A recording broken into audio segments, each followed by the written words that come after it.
लगी। इस वजह से इन दोनों की लड़ाइयां और गहराते गई यहां पर, और यही दो विपक्षी नेता में रह गए लोग पार्टी में लड़ाई, मतलब चुनाव में। तो 1996 से 2001 तक शेख हसीना थी। उसके बाद 2001 में जब चुनाव हुआ तो खालिदा जिया जीत गई, 2001 से 2006 तक ये रही। बट इन दोनों में गड़बड़ी क्या है ना, घर में कैसे दो महिला लड़ती हैं सब, इस देश में दोनों महिला लड़ रही थी सब, एकदम भयानक, एकदम बकोटा बकोटी। तो यहाँ पे ना ये इस पे आरोप लगा रही है कि चुनाव में ये धांधली की है, और ये इन पे आरोप लगाती है कि ये धांधली की है, सब एक दूसरे पे आरोप लगाते हैं। तो बांग्लादेश में एक कानून बना दिया गया कि जब चुनाव होगा तो उस समय एक केयर टेकर राष्ट्रपति बनाया जाएगा, और सारी शक्तियां उस राष्ट्रपति को दे दी जाएगी चुनाव के दौरान, ताकि किसी के पास शक्ति ही नहीं रहे कि मिसयूज कर सके। तो केयर टेकर राष्ट्रपति का कंसेप्ट आया कि भैया यही केयर टेकिंग करेंगे, चुनाव इन्हीं के मद्देनजर अच्छा से होगा। तो केयर टेकर राष्ट्रपति बनाया गया फखरुद्दीन अहमद को। फखरुद्दीन अहमद और खचरा निकला। ई का किया कि इसको केयर टेकर बनाया गया। अब तो कहा कि ठीक है केयर टेकर होगा, आप लोग से शक्तियां ले ली जाती हैं, चुनाव होगा। जैसे शक्ति ले लिया ना तो दोनों को जेल डाल दिया, कहा भागो यहां से, हम रहेंगे राष्ट्रपति। पूरा शक्ति अपने ले लिया, 2 साल तक सत्ता खुद चलाया, 2006 से 2008 तक। 2006 में चुनाव होने वाला था, तो गजब बंदरबाट हो गया, दोनों को जेल डाल दिया। बाद में सुप्रीम कोर्ट का हस्तक्षेप हुआ तो जेल से बाहर निकली, और 2008 में शेख हसीना जीत गई। 2008 से 13 तक जीती, फिर 13 से 18, 18 से 24 जीती, बीच में कोरोना की वजह से थोड़ा डिले हुआ था, और फिर 2024 में चुनाव हुआ, फिर जीत गई। ये चौथी बार प्रधानमंत्री बन रही है शेख हसीना, जिस वजह से इन्हें डिक्टेटर कहा जाने लगा। और ये चुनाव में हारने लगी खालिदा जिया, ये कट्टरपंथी है, पाकिस्तान के समर्थित है। दूसरा, इनके ऊपर 1.5 करोड़ रुपया के घोटाले का आरोप लग गया, 2018 में जेल चली गई। तो खालिदा जिया का करियर खत्म हो गया था, और शेख हसीना प्रधानमंत्री बनकर जीत गई। भारत के लिए बहुत अच्छा है। शेख हसीना का एक और लड़ाई हो गया मोहम्मद यूनुस के साथ। मोहम्मद यूनुस बहुत अच्छे इंसान हैं। बांग्लादेश में इन्होंने देखा कि लोगों के पास पैसे की कमी है, उनके पास आइडियाज की कमी नहीं है, पैसे की कमी है यहाँ पर। अब जैसे किसी को बहुत अच्छा खाना बनाने आता है, और अगर पैसा नहीं है तो किसी होटल में जाके बावर्ची का काम करेगा, लेकिन अगर आप उसे पूंजी दे दीजिएगा तो उस पूंजी की मदद से वो अपना होटल खोल लेगा। तो इन्होंने यही चालू किया, माइक्रो क्रेडिट चालू किया, थोड़े थोड़े पैसे देने चालू किए। और इन्हीं का कंसेप्ट आज पूरी दुनिया में लगता है कि आजकल कोई भी कुछ पैसे देके मोबाइल ईएमआई करा लेता है, वॉशिंग मशीन ईएमआई करा लेता है। तो छोटा छोटा दुकानों पे जाके आप ईएमआई पे लेते आते होंगे। ये इन्हीं का कंसेप्ट है, मोहम्मद यूनुस का कंसेप्ट है। आजकल तो वही हो गया है, सोचा लड़का सब ईएमआई पे आईफोन लेके चमका रहा है सब, अरे क्या जरूरत है दिखाने का। तो ये वाला कंसेप्ट इनका था। लेकिन इन्होंने सोचा कि हम भी क्यों ना चुनाव लड़ ले। तो 2007 में इन्होंने नागरिक शक्ति पार्टी बनाया, लेकिन चुनाव हार गए। तो बांग्लादेश की शेख हसीना का अब इनसे विवाद होने लगा कि भैया इनको निपटाओ। कोई भी बांग्लादेश में गड़बड़ी होता था तो शेख हसीना इन्हीं की ओर आरोप लगा देती थी। एक बार ऐसा हुआ कि शेख हसीना ने कहा कि मोहम्मद यूनुस को पद्मा नदी में डुबा देना चाहिए, जब उनको मरने वाले हो तो वापस निकाल देना चाहिए, अब फिर डुबाना चाहिए, तड़पा तड़पा के रखना चाहिए। तो शेख हसीना का इनके साथ भी विवाद चल रहा था। अभी यही है केयर टेकर प्रधानमंत्री बांग्लादेश का। देखिए बांग्लादेश में 2 प्रमुख नदी देखेंगे तो ब्रह्मपुत्र नदी चाइना से होते हुए बांग्लादेश में जाती है। ब्रह्मपुत्र नदी को भारत में ब्रह्मपुत्र कहेंगे, लेकिन बांग्लादेश में जमुना कहते हैं। और गंगा नदी जब बांग्लादेश में प्रवेश करती है तो उसे पद्मा कहते हैं। तो जो पद्मा नदी में डुबाने की बात थी वो एक्चुअल में गंगा नदी है, गंगा को बांग्लादेश में पद्मा कहते हैं। जब ये दोनों मिल जाती है, इनकी संयुक्त धारा में एक मेघना आके मिलती है, तो इनको संयुक्त, दोनों की संयुक्त धारा को हम मेघना नदी कहते हैं। ये तो ज्योग्राफी का टॉपिक है। अब देखिए जब 2024 में शेख हसीना चुनाव जीतती हैं, तो चुनाव जीतने के बाद एक बहुत ही मैच्योर्ड प्रधानमंत्री के तौर पर ये अपने देश का भला सोचते हुए भारत को भी लेके चलती हैं, चाइना को भी, रसिया से भी। यानी बांग्लादेश तीनों को बैलेंस करके चल रहा था। न ज्यादा रसिया, चाइना, इंडिया किसी को ज्यादा फेवर नहीं कर रहा था, क्योंकि ये हकीकत भी है। और ये बहुत मेजॉरिटी से जीत के आई थी, 300 में से 222 सीट यानी 41% चुनाव जीत के आई थी वोट। लेकिन एक रिजर्वेशन की वजह से यहां बवाल हो गया। रिजर्वेशन था कि 1971 की जो लड़ाई हुई थी स्वतंत्र कराने के लिए बांग्लादेश में, उसमें कुछ आरक्षण की व्यवस्था की थी। बांग्लादेश में आरक्षण जाति धर्म के नाम पे नहीं है, स्वतंत्रता सेनानियों को है। तो 1972 में 30% आरक्षण दिया गया स्वतंत्रता सेनानियों को कि जो फ्रीडम फाइटर हैं। लेकिन 1972 के बाद 1997 में यह 30% आरक्षण उन फ्रीडम फाइटर के बच्चों को भी दे दिया गया। तो लोगों ने कहा कि भैया फ्रीडम फाइटर के बच्चों को क्यों दे रहे हो? फिर लोगों ने बर्दाश्त किया कि चलो भाई बच्चे को दे देते हो, ठीक है। 2010 में शेख हसीना जब प्रधानमंत्री आती थी तो फ्रीडम फाइटर को बहुत महत्व देती थी, क्योंकि फ्रीडम फाइटर इनके पार्टी में ज्यादा थे। तो फ्रीडम फाइटर के नाती पोता को भी आरक्षण दिया गया। ये और बांग्लादेश में होने लगा कि भैया आप सबको आरक्षण देते जाएंगे, जो लड़ा था उसको दिए ठीक है, उसको बच्चा को दिए, फिर बच्चा के बच्चा को दे रहे हैं, ये ठीक नहीं है। तो जब विरोध होने लगा तो शेख हसीना ने 2018 में ये 30% आरक्षण खत्म कर दिया, तो देश में बवाल खत्म हो गया, आरक्षण को खत्म कर दिया। लेकिन इसी बीच एक स्वतंत्रता सेनानी पहुंच गया हाईकोर्ट, और हाईकोर्ट में कहा कि नहीं, हमें आरक्षण मिलना चाहिए क्योंकि हमने स्वतंत्रता की लड़ाई लड़ी थी। इसी साल 2024 में हाईकोर्ट ने कहा कि नहीं, वापस 30% दे दो। तो भैया इसमें शेख हसीना ने तो दिया नहीं था, इसमें तो हाईकोर्ट ने दिया था, लेकिन लोग भड़क गए शेख हसीना पे। याद कीजिए यही घटना हुई थी मणिपुर में, कोर्ट ने डिसीजन दिया था आरक्षण के लिए, और कोर्ट के डिसीजन के बाद इतना भीषण बवाल हुआ था। और बांग्लादेश में भी कोर्ट ने डिसीजन दिया, उसके बाद भीषण बवाल हो गया। ढाका यूनिवर्सिटी के बच्चे जो थे सड़कों पे निकल गए, इसमें अमेरिका की इन्वॉल्वमेंट हो गई, पाकिस्तान की इन्वॉल्वमेंट हो गई, और शेख हसीना थोड़ी रिजिड हो गई। उनको इंटरनेट शटडाउन उसी समय कर देना चाहिए, और किसी भी कार्रवाई करो तो गुप्त ढंग से कार्रवाई करो। और ये स्टूडेंट बहुत भयानक बगावत ले लिए, और इसमें एक बहुत बड़ी घटना हो गई। जब पुलिस गोली चलाई तो कुछ बच्चों की मृत्यु हो गई, शहीद हो गए कुछ बच्चे, जिससे कि युवा और भड़क गए। युवाओं को प्यारे से समझा सकते हैं, धमका के तो युवाओं को नहीं समझा सकते हैं। इसी बीच जब आंदोलन चल रहा था तो मीर मगदो नाम का एक व्यक्ति था, मीर मगदो था, वो पानी पिलाता था सबको, जो आंदोलनकारी थे, पानी पी लो पानी पी लो पानी पी लो। तो इसी दौरान जब पुलिस गोली चलाई ना तो उसको लग गया। अब भीषण और बवाल हो गया कि भैया वो तो पानी पिला रहा था, आंदोलन नहीं कर रहा था, तुमने गोली मार दिया, और उग्र हो गया आंदोलन। इसी बीच यूनिवर्सिटी के 3 विद्यार्थी, नाहिद, आसिफ और अबू बकर, इन 3 जो मेन लीडर थे, पुलिस इनको उठा लेती है अलग अलग जगहों पे, और सिविल ड्रेस में पुलिस उठा लेती है, और इन लोग को इतना मार मारती है, इतना मार मारती है, अब मार के अब वीडियो बनवाती है। तो ये लोग कहते हैं आंदोलन मत कीजिए, लेकिन जब मारे रहेंगे तो पता चल जाएगा। तो ये लोग कहते हैं कि जरूर इन लोगों ने अरेस्ट किया है। तो बांग्लादेश की पुलिस कहती है नहीं, हमने अरेस्ट नहीं किया है, पता नहीं कहां से वो वीडियो बना है।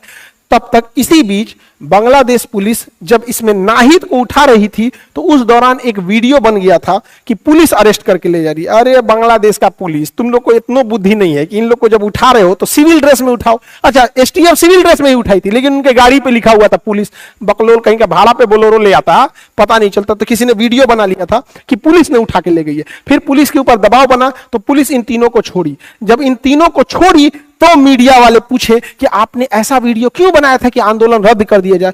तो उन्होंने अपना कपड़ा हटा के और जब जख्म दिखाया मारपीट का, और रो रो के जब वीडियो बनाए, तब पूरा उग्र हो गया बांग्लादेश, और कहे कि अब सीधा कूच करते हैं, मार्च करते हैं। कहां पर? बांग्लादेश में शेख हसीना के भवन पर। और इस दौरान पूरी भीड़ शेख हसीना के दरवाजे तक चलने लगी। शेख हसीना ने हाई प्रोफाइल मीटिंग बुलाया, जिसमें वकारुज्जमा सेनापति भी उसी में उपलब्ध थे। वहां पर सेनापति के साथ ही इंटेलिजेंस हेड जो थे वकारुल हसन थे, और साथ ही वहां पर जो NSA national security adviser Tariq Hasan Siddiqui भी थे। ये तीनों लोग मिलकर शेख हसीना को कहें कि हम भीड़ को कंट्रोल नहीं कर पाएंगे, हम लाठी नहीं चार्ज कर सकते हैं, गोली नहीं चार्ज कर सकते, आप यहां से चले जाइए, बांग्लादेश छोड़ के आप चली जाइए। ये जाने को रेडी नहीं थी, तो इनके बच्चे को अमेरिका में फोन लगाया गया, और इनकी बहन से जब बात कराया गया तो इन लोगों ने समझाया कि भीड़ ने ही 17 लोगों को मार दिया था घर में घुस के, आप ही बची हैं, एगो आपको खाला बचल है, चल आइए फिर कभी जाइएगा वापस। तो 40 मिनट का समय दिया गया,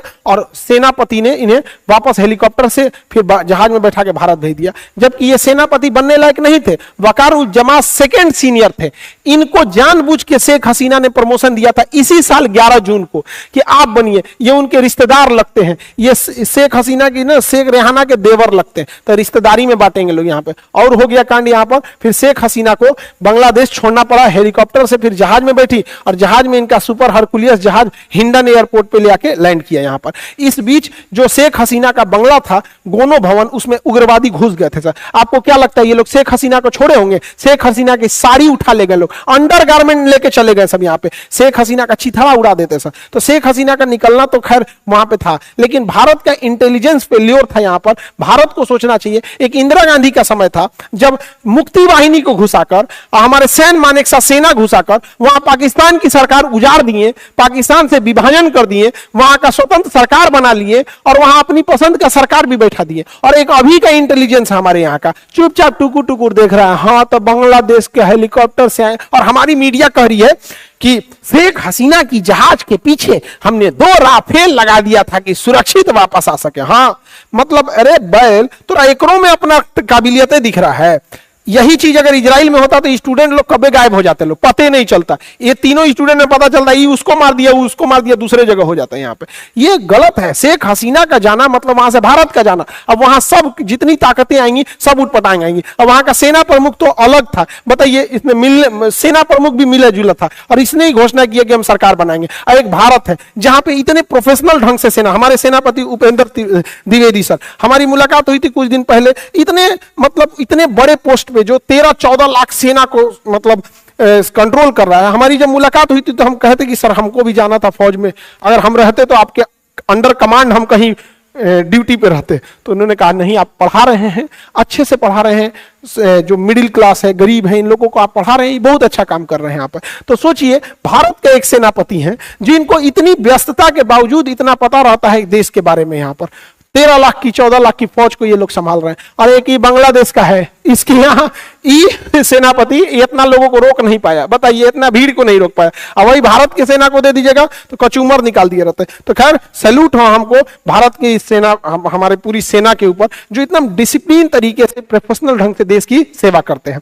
अब सेना, अब बांग्लादेश की कमांड आ गई है मोहम्मद यूनुस के पास। इनमें इन 3 प्रदर्शनकारियों को भी रखा गया है, इंटेलेक्चुअल लोगों को रखा गया, वकील, जज, साइंटिस्ट हैं, सब कुछ महिलाएं हैं। अब वो लोग बांग्लादेश को एक नए ढंग से चालू करेंगे। लेकिन बांग्लादेश में उपद्रव बहुत ज्यादा हो गया है। अब कई लोग का कहना है कि अमेरिका का इसमें चाल नहीं था, बिल्कुल चाल था अमेरिका का। अमेरिका देख रहा था कि बांग्लादेश कैसे इंडिया को भी बैलेंस कर रहा है, चाइना को भी, रसिया को भी बैलेंस कर रहा है, इसलिए अमेरिका को यह पसंद नहीं आ रहा था। इसीलिए अमेरिका चाल चलने लगा और बार बार बोलता था कि बांग्लादेश में चुनाव अच्छा से नहीं हुआ है। भैया अमेरिका में कौन सा चुनाव अच्छा से हुआ था? ट्रंप तो खुदे आरोप लगा रहे थे उनको जबरदस्ती हराया गया यहाँ पे। तो अमेरिका ने क्या कहा, मतलब शेख हसीना का कहना था कि अमेरिका यहाँ सेंट मार्टिन आइलैंड चाहता है। क्यों? क्योंकि चाइना के जितने भी जहाज हैं ये मलक्का स्ट्रेट से निकलते हैं, इस पर नजर रखने के लिए अमेरिका चाहता है।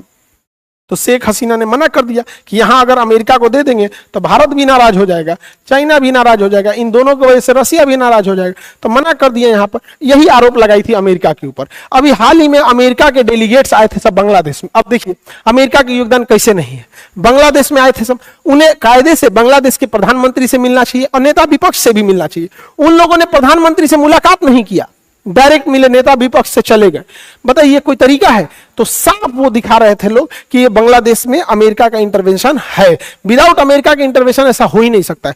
यूएनओ की बेशर्मी देखिए, यूएनओ क्या कह रहा है कि प्रदर्शनकारियों पे लाठीचार्ज नहीं होना चाहिए, ये इनका अधिकार है। अरे ये चोट्टे प्रदर्शनकारी शेख हसीना का अंडरगारमेंट नोच के लेके चल गए, सब साड़ी नोच के लेके चल गया सब।